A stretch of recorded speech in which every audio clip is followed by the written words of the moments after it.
नागभीड तालुक्यातील तळोदी बाळापूर वनपरिक्षेत्रात 2 जणांचा बळी घेणाऱ्या वाघाला जेरबंद करण्यास वनविभागाला यश आले.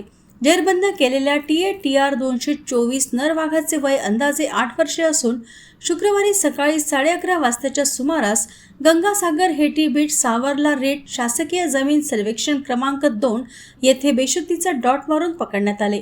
या वाघाने ताडोबातून येऊन तळोदी वनपरिक्षेत्रात दोघांचा बळी घेतला होता.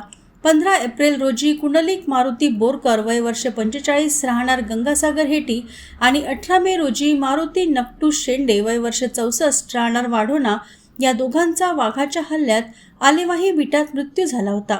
यानंतर वन विभागाने वरिष्ठांची परवानगी घेऊन या वाघाला जेरबंद करण्याचे प्रयत्न सुरू केले होते. अखेर शुक्रवारला जेरबंद करण्यास वन विभागाला यश आले आहे.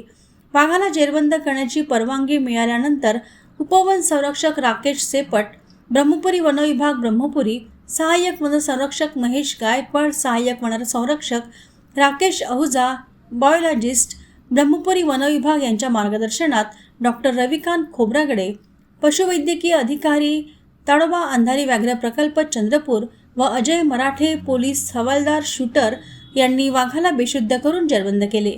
तळोदी वनपरिक्षेत्राधिकारी अरूप कन्नमवार यांच्या नेतृत्वात अरविंद माने क्षेत्र सहाय्यक तळोदी, राजेंद्र भरणे वनसंरक्षक आकापूर, घनश्याम लोणबले वनसंरक्षक देवपायली, पंडित मेकेवाड वनरक्षक आलेवाही, यश कायरकर अध्यक्ष स्वाप फाउंडेशन, जिवेश सयाम बचाव दल प्रमुख स्वाप foundation, RRT team Chandrapur Sindewahi वनपरिक्षेत्रातील वनरक्षक, PRT सदस्य, वनमजूर, वाहन चालक यांनी सहकार्य केले.